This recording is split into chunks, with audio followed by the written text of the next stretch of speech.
सात गुण कैसे हमारे शरीर से भी जुड़े हुए हैं। शांति की कमी रहती है तो सबसे पहले क्या होता है, गुस्सा आता है तो सांस एकदम भरने लग जाएगी और एकदम चिल्लाने लग जाते हैं ना। तो शांति का संबंध हमारे श्वसन प्रणाली से है। इसलिए जब भी शांति की कमी है तो सांस की तकलीफ होगी। जिसको भी शांति की कमी है उसको सांस की तकलीफ होगी। उसके बाद प्रेम, कलर क्या है, रंग क्या है प्रेम का? प्रेम का रंग लाल है ना। लाल क्या होता है शरीर में? खून। जिसको भी, और हमारा हार्ट, हृदय कैसा होता है? लाल रंग का होता है।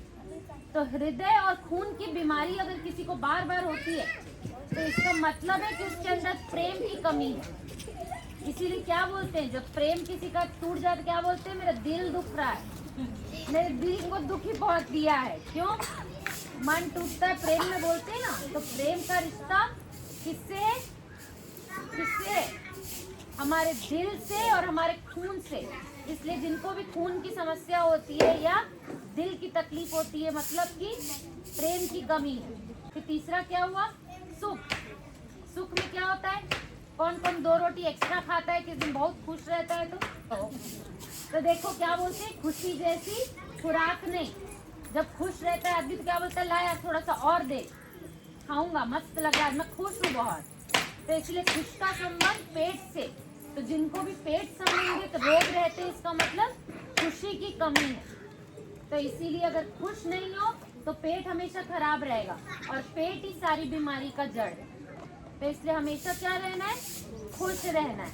अब आनंद क्या है? आनंद और खुशी में फर्क है ना। अभी एक्टिवा आई, बहुत खुश हो गए, बोले आनंद है। 4 दिन में एक्टिवा ठुक के आ गई, आनंद कहाँ गया?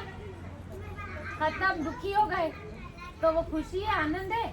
नहीं। आनंद मतलब जो सुख खुशी के ऊपर है, जो हमको इस शरीर से या दुनिया से नहीं मिलता, उसको हम कहते हैं अतीन्द्रिय सुख, उसको कहते हैं आनंद। इसीलिए सन्यासी लोग बोलते हैं हमको आनंद की प्राप्ति हुई। और आनंद कब मिल सकता है? जब हम ईश्वर से अपना मन जोड़ेंगे। लोगों से, वस्तुओं से, वैभव से कभी भी आनंद नहीं मिल सकता। इसलिए आनंद का रिश्ता हमारे हार्मोन से है। फिर क्या बचा? शक्ति। शक्ति किसको दिखाते हैं? किसी को शक्तिशाली दिखाना हो तो कैसे दिखाते हैं? बॉडी दिखा के। Very good. शक्ति का रिश्ता किससे है? हमारे मांसपेशियों और हड्डियों से।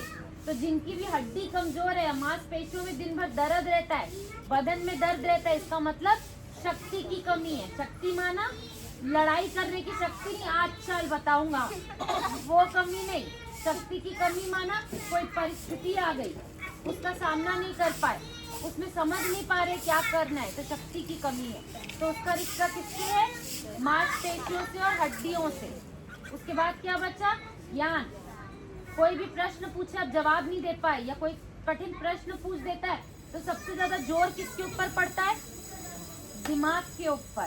तो ज्ञान का संबंध किससे है? हमारे मस्तिष्क से। तो इसीलिए जब भी किसी को मस्तिष्क से रिलेटेड कोई भी समस्या आती है, मस्तिष्क में कैंसर हो जाना, मस्तिष्क में ट्यूमर हो जाना, तो उसका रिश्ता किससे है? ज्ञान से। ज्ञान की कमी। ज्ञान माना समझ, हमें किस चीज की कितनी समझ है। पवित्रता। पवित्रता का किससे है? तो हमारी 5 कर्मेंद्रियों से। तो इसीलिए देखो, पवित्रता माना स्वच्छता। स्वच्छता कहाँ से आती है पता है?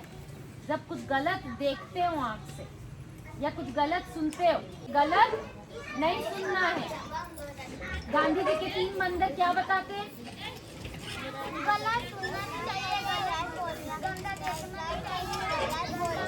तो वो हम लोग के ऊपर लागू होता है, क्योंकि मनुष्य किसके समान है? बंदर के समान है। क्यों है बंदर के समान? हाँ, 5 आदतें हैं जो बंदर की है, जो हमारी भी सबसे ज्यादा है। काम, क्रोध, लोभ, मोह, अहंकार। काम विकार सबसे ज्यादा बंदर में होता है, लोभ सबसे ज्यादा बंदर में होता है, मोह सबसे ज्यादा बंदर में होता है। मरे बच्चे को भी बंदरिया 1 महीने तक छाती से चिपका के रखती है। अहंकार सबसे ज्यादा बंदर में होता है। तो 5 विकार बंदर में सबसे ज्यादा, और हम में भी वही है। और अगर ये 7 चीज हमारी अच्छी होगी तो हमको बीमारी नहीं होगी। और ये सातों चीज का सागर कौन है? कौन है? शिव बाबा। सातों चीज का, ये सातों गुण सिर्फ परमात्मा दे सकते हैं, उसके अलावा कोई नहीं दे सकता है। तो अगर निरोगी रहना है तो मन किससे लगाना पड़ेगा? परमात्मा से लगाना है। किससे लगाना है? मन परमात्मा से लगाना है, तभी निरोगी रहेंगे।